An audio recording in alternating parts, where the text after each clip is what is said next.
Welcome to episode 207 of the Actual Astronomy Podcast. I'm Chris, and joining me is Shane. We are amateur astronomers who love looking up at the night sky. And this podcast is for anybody else who likes going out under the stars. So typically we try to keep the show pretty clean, Shane. Yeah, it's family friendly, and we're taking it to the next level on this episode of making sure it's a clean show. Yes, exactly. Well, I was going to say, this show's we're going to be talking about dirt or getting dirty or maybe getting clean. But I got to say, you kind of threw this topic out at me, and I was a little nervous because I don't really clean my optics, period, much. Because I've had some bad times doing that. I've scratched a few eyepieces in the distant past, and I remember when I got into astronomy and started, observing with other club members. Somebody gave me loaned me a Pentax 35 millimeter panoptic once. Oh, a Teleview. Yeah, and I remember going out. I love that eyepiece. Oh, this is great. Blah blah. And I remember I had used it a few nights, and I think I had it for a month or something, like between club meetings kind of thing. And then I was looking at it in the day, and because I wanted to make sure I didn't, did it get any crud on it? Maybe I better clean this one. And I remember it was so dirty. It was just unbelievable. And I was like, oh, well, the dirt really doesn't impact things as much as I would have thought. So yeah. I stopped worrying as much after that. Yeah, well, it's kind of an interesting topic. You and I have we've sort of addressed it lightly, I think, in a couple episodes way back when. I'm not sure, but it does come up periodically from listeners in emails. About how do you clean optics, when should you clean optics, that sort of thing. And recently, Phil, who sends us a lot of voice messages, he acquired a 4-inch refractor, but it had kind of messy, like a mess between the elements. And he cleaned it all and did a really good job by the looks of things. So I don't know, just thought maybe we would talk about that this week and see where we go. Yeah. We should probably put a disclaimer out front too, that, we are not responsible for what happens to your equipment if you try to clean it, because you certainly can cause damage, and you can make it worse than what it was, when it was just dirty. So you definitely need to exercise some caution if you're going to clean any optics. Yeah, it's almost like if in doubt, don't clean it. And I was impressed with what Phil sent us, and I don't know if you can tweet out any of the shots of his process, which I was impressed by. I thought he did a wonderful job. Like, he bought this older telescope that was in pretty rough shape. Now, the other part of the disclaimer on what Phil did, if you do tweet those images out, or Phil has sent them out or put them on other websites or Facebook groups I know he's belonged to a lot, is that I would classify Phil as a glass cleaning expert. To say the least. This is his profession, I believe, is that he does clean glass. That is very true. Yeah. So maybe to kind of just let people know, that this is a person that really is not as intimidated. And some of his stuff, I was like, okay, that's pretty impressive. Like, he had a special UV one for getting rid of mold, because you were like, well, if it has mold, just throw it out. I was like, yeah, you don't want to get that stuff. And he's like, well, no, you can actually do this. And I'm like, who would know this, right? So Phil knows this apparently. So and what Phil did is more than just cleaning optics. Like, he's restoring a telescope that was pretty much not operational. So there's definitely a difference. Where should we start, Chris? Should we talk about eyepieces first, or telescopes, or how do you want to divide this up? Well, I'm not sure, but I don't know that much about it. Like I said, I don't do too much cleaning, but I'm going to say this. The one thing that I notice a lot of people do is they do what's called like a flashlight test. They're out in the field, and they're like, I can't see this faint object or whatever. Maybe my optics need to be cleaned.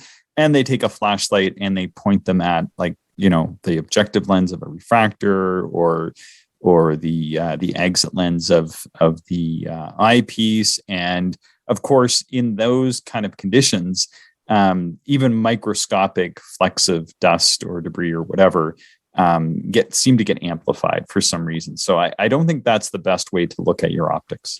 Yeah, totally agree. I remember with my Meade light bridge, the 12-inch that I used to have, occasionally when I was doing collimation in the darkness, I would shine my flashlight down the tube first just to see where the circle was on the mirror and if my red dot was close. And every time I did that, I couldn't believe how awful my mirror looked. And then the next day when I thought I better clean that thing, I looked at it and I didn't really notice any dust and it looked quite nice actually. So there definitely is something about the flashlight test that really does expose a lot of dust, but it, like you said, don't let that be the reason why you're cleaning your optics. So, maybe I'll just start rambling here, Chris, because I've certainly cleaned eyepieces and telescopes, refractors, reflectors. So I definitely have some experience. And maybe what I'll say, number one, and I think everybody should have this in their kit. It's an air blower, but like not a compressed air blower. Do not use compressed air to clean your optics. Often the compressed air, even if it's in a can, has some moisture in it. And because it's compressed, it's coming out with a lot of pressure. Occasionally it can have the potential anyway to inject some of this moisture, not just on top of your, whatever you're cleaning, but if it's an eyepiece with multiple elements, there's potential for that moisture to sort of seep in between the elements, which is really, really bad. So never use that. But if you go to like a photography store, you can get like these bulbs that are designed to you squeeze them and they blow air. And the reason I think everybody should have those in their kit is that's the first step of any optic cleaning. And in most cases, you don't really need to go any further than that. Just take that bulb, blow the surface dust off your eyepiece, and that's probably it. You're good. They're very inexpensive. I think they're probably $10 or less for one of these things. And usually that's all I do. And it is good to keep that dust off your lenses or off your mirrors, because if that dust sits there for like a longer period of time, and then you're out, say, and it's a humid night and some dew forms, that's when some of that dust starts to get caked onto your optics. And, then you have to do some other tactics, if you want to clean it. So I know like Mike has one of these bulbs. I have one. I don't know if you have one, Chris. Yeah. They're super handy. This is the only thing that I've ever really used, with a few rare exceptions. And I'm just looking here now to see if I can find it. I bought a kit. I haven't really used it, but I have used the bulb from it. But I did buy a really good bulb because my old bulb was just it just wore out. I guess they wear out after 10 or 12 years, or however long it's been. So I did buy a new good bulb. But you can buy some good optics cleaning kits. I think there was one recommended on cloudy nights. And then there's this ROR oil. Yep. I've got that down towards the bottom of the notes. But yeah, that's all I've ever used, Shane. I've used that and the odd Q-tip with a little bit of alcohol or optics tissue. And what I'm going to say is the only time I've ever cleaned the eyepieces is if this happens. And this does happen from time to time, every like 3 years or so. I'm doing public observing, maybe with an eyepiece. Like, I don't have like public observing eyepieces necessarily. Most of the time I let people look through the good ones. I'm not like that. I don't want to be dragging extra eyepieces with me and, whatever. So let's see. But what can happen is if somebody is wearing mascara and gets their eye in there really close, sometimes some of that makeup can get transferred to the exit lens of the eyepiece. That's when I'll clean it. Mm-hmm. Mm-hmm. Yeah. That's pretty much the only time for me too. Like two cases. Number one is what you just said. And it even goes beyond mascara. Like everybody's eyelashes have some oil on them. And if the eyelashes are long enough and they make contact with the eyepiece glass, usually there's some residue left behind. Yeah. So that's one case. The other is occasionally, and I'm sure this has happened to you, Chris, It's dark, you go to grab an eyepiece, maybe you think the cap is on it and it's not, and you put your thumb square in the middle of the exit lens. Yeah, this happens. Now you have a fingerprint there. So definitely I do clean that off. Fingerprints can etch themselves occasionally into the coatings too if they're left too long.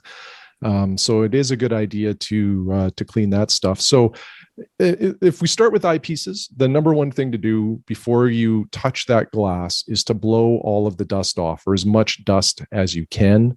And then if you're going any further than that, like you mentioned, Chris, alcohol, like isopropyl alcohol is what a lot of optic places recommend. Like I think even TeleVue recommends that. But there's different qualities of isopropyl. Now, the common one is about like 91% pure. If you talk to the pharmacist, or if you look for other options, there's usually like one that's close to 100%, like 98 or 99% pure. Go with that when you're cleaning your optics, because the impurities in the 91% can sometimes damage mirrors or lenses. So get that higher quality alcohol.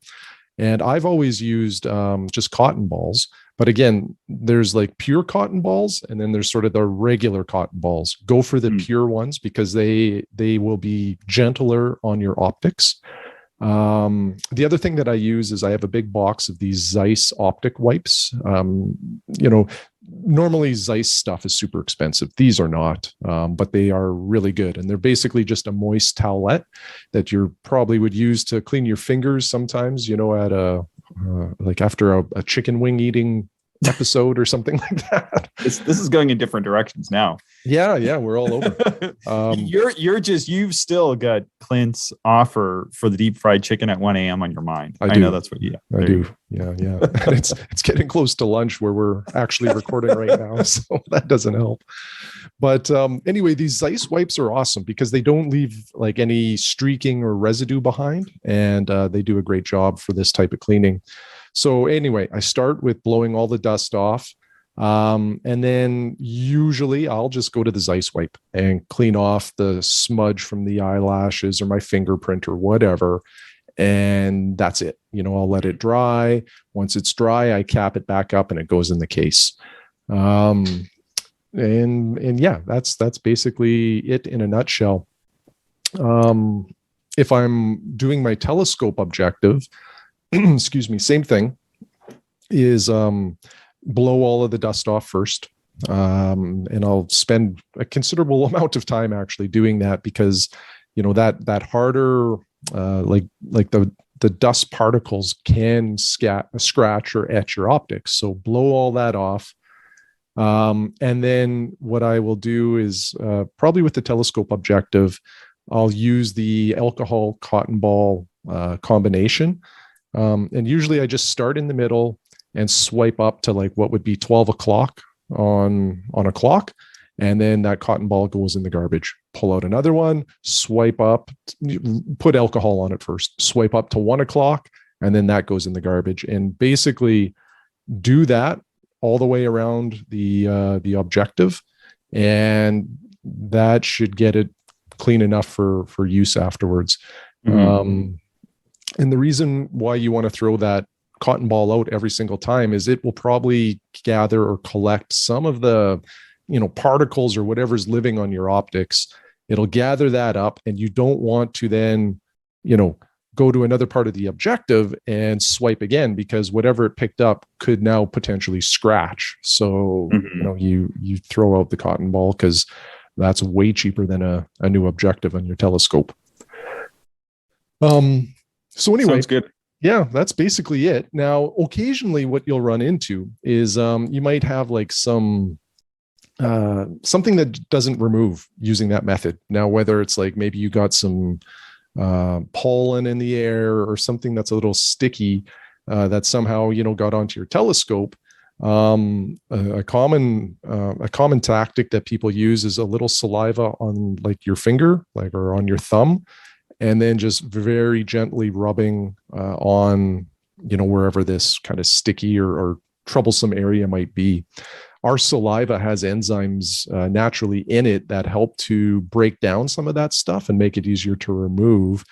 And our thumb, or our skin is quite soft and in and of itself will not damage your optics. So that's something I've used as well. Yeah. If we move on to reflectors, so maybe what I'll also state is I've found that cleaning glass lenses far more forgiving than cleaning a mirror. I've never damaged any of my glass objectives, whether it's an eyepiece or a telescope, but I have put some scratches in my Newtonian mirrors just from cleaning in the past. So I don't know if the coatings weren't quite as good or what, but they seemed not quite as robust. So more care is needed here. So if you're cleaning your Newtonian or your reflector mirror, the first thing you do is you remove the whole mirror cell from the telescope tube. So, it varies by telescope, but pull that out. And then a lot of the same principles apply at this stage. Use your bulb for cleaning optics, for blowing air. Blow that all over the mirror to try to get as much dust off as you can. And then what I would often do is soak the whole thing in distilled water. And distilled water is important because it has all of the minerals out of it. So when it dries, it won't leave any residue behind. So soak it in the distilled water for, an hour or two or overnight even. And then I would take it out and I would just put it on its side on top of a towel. So it's on its side. So all of the water can hopefully just, kind of drain off of the mirror. Mm-hmm. And that's it. I don't touch it. I let it air dry. And if you're using distilled water, that's fine. Again, that water will not leave any markings on the mirror. And hopefully that is enough to get it back to kind of a clean state. Now, if it's still not clean, what you can do at that point is use the same method that I used for my refractor lenses. A cotton ball with some alcohol on it, and one swipe, throw away the cotton ball, new cotton ball with alcohol, another swipe in a new area of the mirror. Start from the middle, work your way to the outside, and that's how you can proceed with cleaning those as well. Yeah. All right. Well, that sounds good. Yeah. Now, there's another one here maybe we should talk just a little bit about too, and that's mold. And it can happen probably more so on eyepieces, but I've definitely seen it in telescope objectives as well. Now, you have to determine whether or not that mold is surface mold or in between the objectives. If it's surface mold, you might be able to remove it without too much difficulty. But if it is mold, you definitely want to use a enzyme that will prevent the mold from regrowing. If it is mold, do not use the optic ever until you've completely removed all of the mold, because if you have mold in an eyepiece and you put it in your telescope, the spores from the mold in that eyepiece can very easily spread to other optics within your system. And you certainly don't want that to happen. So surface mold can be cleaned fairly easily. If it's in between the objectives, this gets super challenging. One is you can take apart all of the objectives and then try to put things back together. I don't really recommend that. It's especially with eyepieces when you can have 5 to, 12 or 15 elements in there with different spacers. That can be really challenging to put back together properly. So one thing you could try, again, if it's mold in between elements, is if you have a diagonal that maybe you don't care too much about, and maybe a telescope that you're, don't have a large investment in, what you can do is put, the eyepiece and the diagonal into your telescope and just point it at the sun. Now, this is kind of dangerous. You don't want to look through it. but the UV light from the sun will kill just about anything that's growing. So if you do that, you can have some success too in combating mold that's in between the objectives of an eyepiece. Yeah, no, that's good advice. I think you've actually binned some gear before that was moldy, didn't you? Yeah. So one of the Pentex SMC orthos that I have, a 9mm, did have just a touch of mold in between the objectives, and was kind of on the side of the field of view. And I wasn't going to take apart the objectives. So I thought, before I throw away this eyepiece, I will try the UV thing. And it actually worked quite good. The mold is gone. Yeah, there's no etching in the coatings. Yeah, seems okay. So I that's good. Pleased with that. Yeah. Oh, I thought you'd end up throwing that eyepiece out. Maybe you were debating it and I just didn't get the update. Well, you probably this has happened to me multiple times. The Pentex I salvaged, and it's okay. I had I think it was a 32mm Takahashi Erfel, and it's a fairly old eyepiece. And so the Pentex just had like a slight dot of it on the side. This Erfel was like the whole thing. And I just didn't feel like it was worth it wasn't really worth the risk of trying to get that one back. So I just tossed it, and the investment in that Erfel was much less than the Pentex. So I was more motivated to salvage the Pentex than the old Erfel. So the Erfel was a little bit of the, I got my tuition in the School of Hard Knocks on that. That's pretty good. I gotta tell one story, sort of a catastrophic story about optics cleaning gone bad. And sometimes I mention my friend Tim, who I observed predominantly with in Ontario. And when he first got into astronomy, I think is the story, he had, I think it was one of those Meade 10-inch f6.3s. Remember? Yeah, they made a special one, not the one with the focal reducer, but it was actually a 6.3. So it was Schmidt-Cassegrain, but it had a wider field of view. And anyway, he had gotten one of these. I think he'd actually driven down to Adorama down in the States and picked it up in person back when gas prices were so cheap in whenever it was. Anyway, and it had gotten dirty or something. And he decided to clean the objective, or the corrector lens on it. And he was scrubbing and scrubbing and scrubbing. And he realized that it was the coating that he had seen. It wasn't dirt. And he ended up having to remove the coating on the front of the corrector because he kept scrubbing it so hard to try to, he was scrubbing it, and he could see it was starting to come off. And it was probably back before some of the more modern coating applications. And so, boy, if you really put the pressure on, you could kind of get that coating to start peeling. And he ended up having to peel, he realized as soon as he did the damage. But kind of once it was going, he decided just to take the whole thing off. And he ended up scrubbing all of the coating off his old 10-inch Schmidt-Cassegrain. Yeah. It definitely is not hard to ruin optics by cleaning them. I had a 2-inch Teleview Everbright diagonal that came with one of the telescopes that I purchased. And when I was using this telescope early on, I noticed, especially around bright stars and planets, there's a bit of a kind of a haze around bright objects.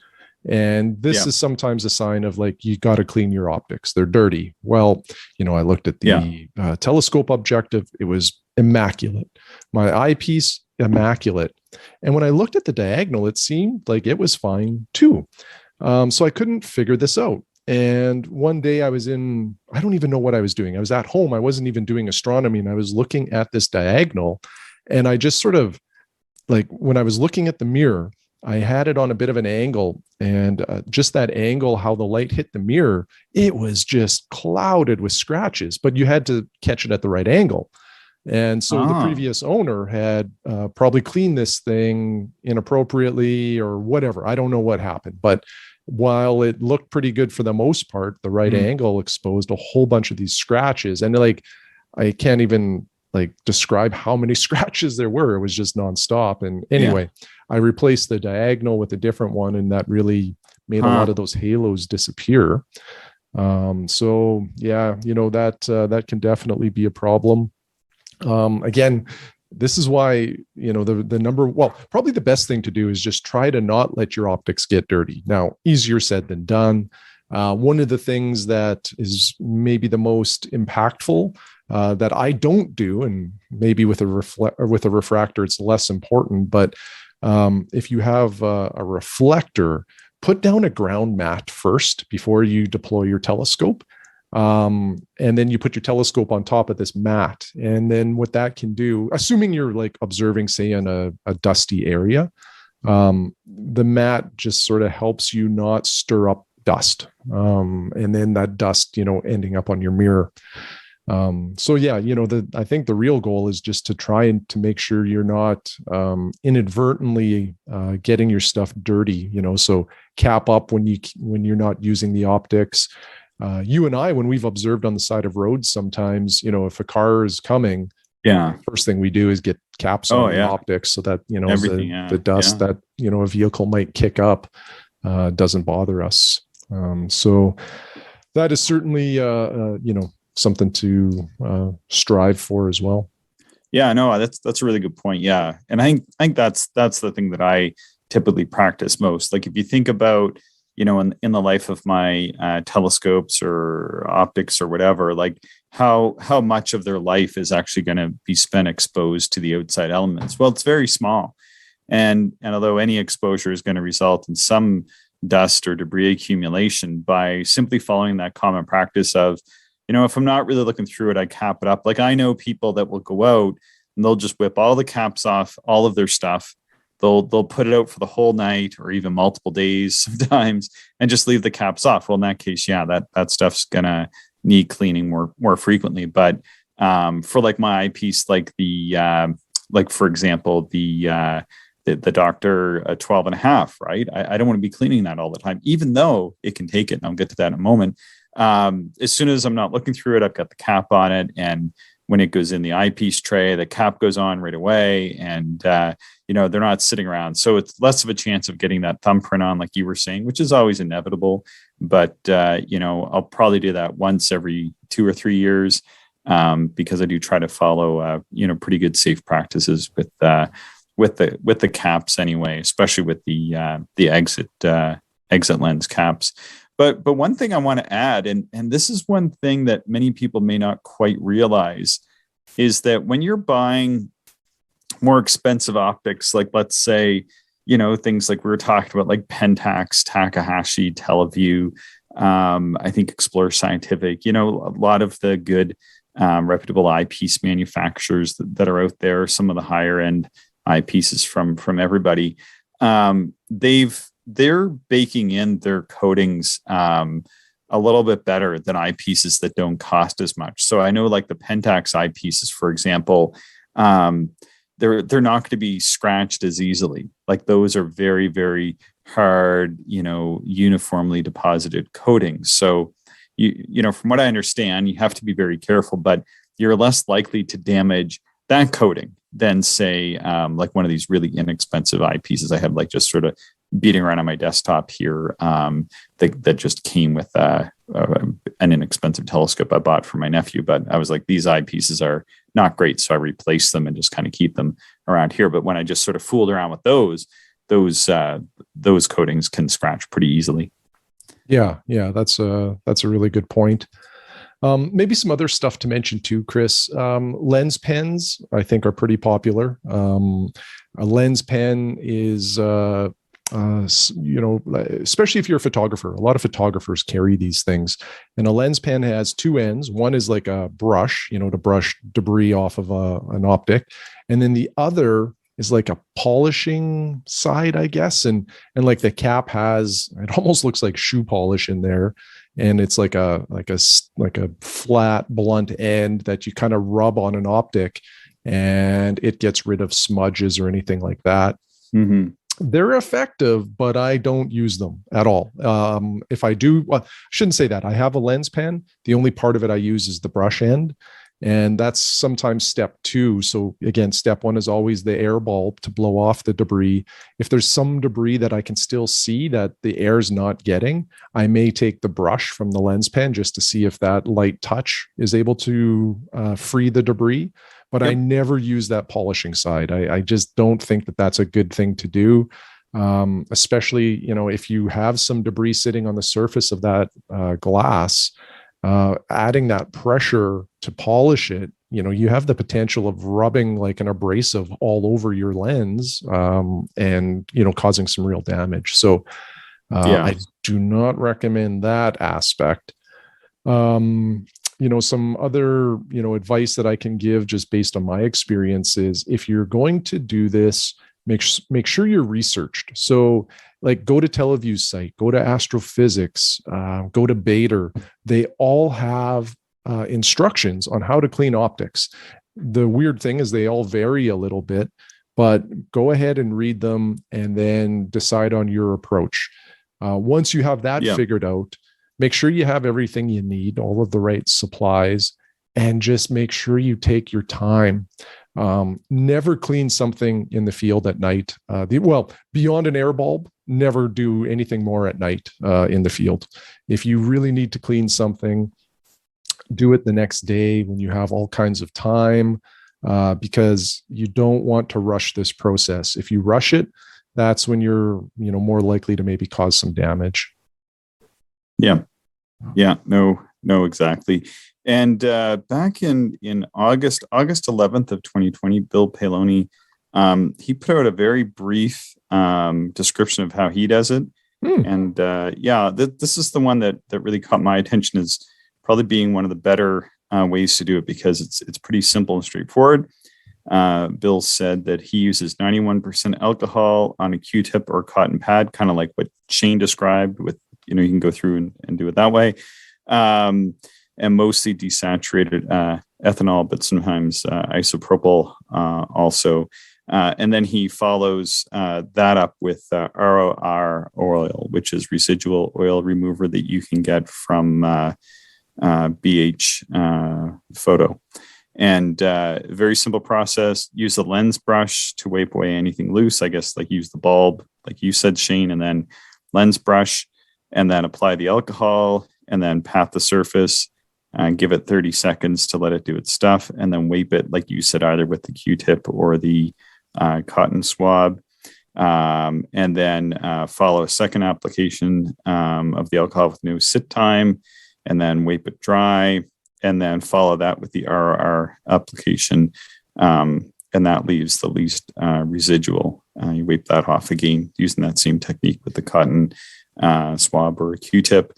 And then if it looks like the surface is much cleaner, then you're good. Otherwise, you can sort of repeat with the RR on it again. So that's like a pretty simple, straightforward way to do it. And you can get that RR oil from BH Video or BH Photo and Video Supply.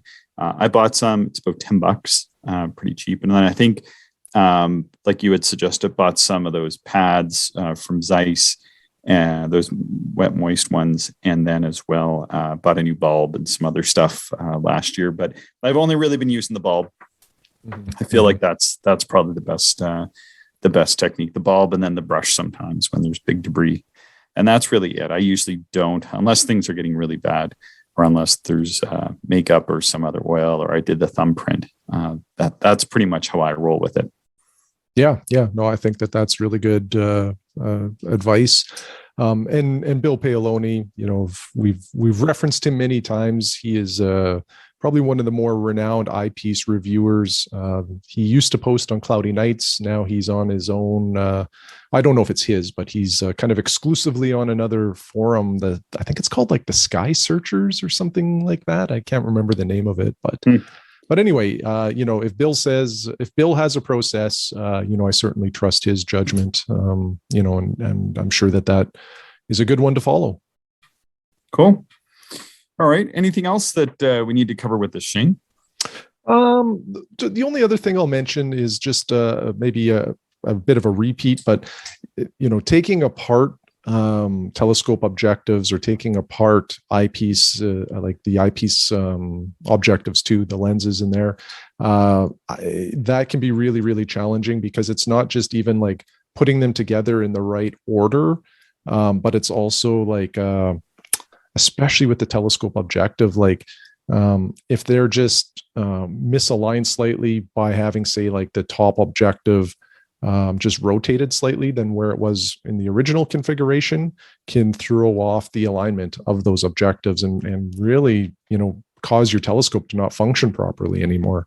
So I put a lot of caution out there. If you're going to start taking apart lens cells and taking apart eyepieces, it can result in disaster, but it is also possible to do with the right level of care. So I'll leave that up to the individual. Yeah, I actually, Tim and I had destroyed one of my Teleview 32 millimeter Plossl. I think I said this way early on when we were, first started this podcast up 2 years ago now. But my 32 millimeter Teleview, it was like one of my most used eyepieces. It was always kicking around my bag. It had become really dirty, and they're, Teleview eyepieces are very well built, but it was the first eyepiece I ever bought. And this is about a dozen years or more after I purchased it. And, it's sort of been used and abused. And I asked Tim if he could help me clean it. And he said, yeah. And, it'd probably been dropped numerous times on hard floors and different things, but it worked okay, but it just gotten too dirty. And, so what we did is he went to unscrew it, and the only thing we could figure that had happened is during the course of its life, it had gotten dropped at one point in time, and the housing, like how it screws together, had really become like overly tightened on the exit lens. And as we started to unscrew it, it just like cracked right across the lens, just shattered it, just sort of in like this unbelievable way, just kind of like how you think of, sort of that caricature in the cartoon of the person who steps on the pond where the ice is too thin and then it's sort of like spider webs out. Mm-hmm. And that's kind of what it did, like just like boom. And it was destroyed, unfortunately. So it had become too dirty that it couldn't be used. And when he started to try to unscrew it, like he had some sort of like he had a machine shop, and he had something. It was, I call it a vise, sort of like a vise, and it would help unscrew stuck components. And anyhow, he said it's really, really tight. I'm like, well, we can't use it anyway, so keep going. And it just shattered it. It just shattered that field lens. So sometimes it's just not worth it. But that eyepiece, either it was unusable because of this, or it was unusable because just in the process of even just trying to get to the lenses, we destroyed that eyepiece. So I've lost an eyepiece. He lost a telescope in the distant past. So you got to be pretty careful with this stuff. Yeah. That's probably the best way to end this. Is there's no amount of caution that's too much when you're cleaning optics. Yeah, and again, like I found that for the vast majority of my observing, like Shane said, the blow bulb, and then inside the blow bulb, and then the brush, and then if somebody's gotten makeup on there, or if you put a fingerprint on there, then you can go through that little bit of cleaning process. But often I'll just clean that spot. If I get a thumbprint, it just like sort of, sometimes it's not even like your full thumbprint. You think you really nailed it, but the only print part is like maybe like less than half a centimeter, a few millimeters by a few millimeters. I'll just clean that spot and then, go from there. Usually it's fine. So, okay. Anything else? No, that's it for me, Chris. All right. Well, thanks, Shane. Thanks, everybody, for listening. We always enjoy hearing of your own observing experiences. Maybe people out there have some better techniques for cleaning than what we covered here, or have questions about cleaning. We'd be happy to try to answer those. Send us an email to actualastronomy@gmail.com. We look forward to hearing from you. Thank you, everyone, for listening, and we hope you enjoyed the show. If you are interested in more information, would like to contact us, or if you would like to support the podcast, check out our website, actualastronomy.com.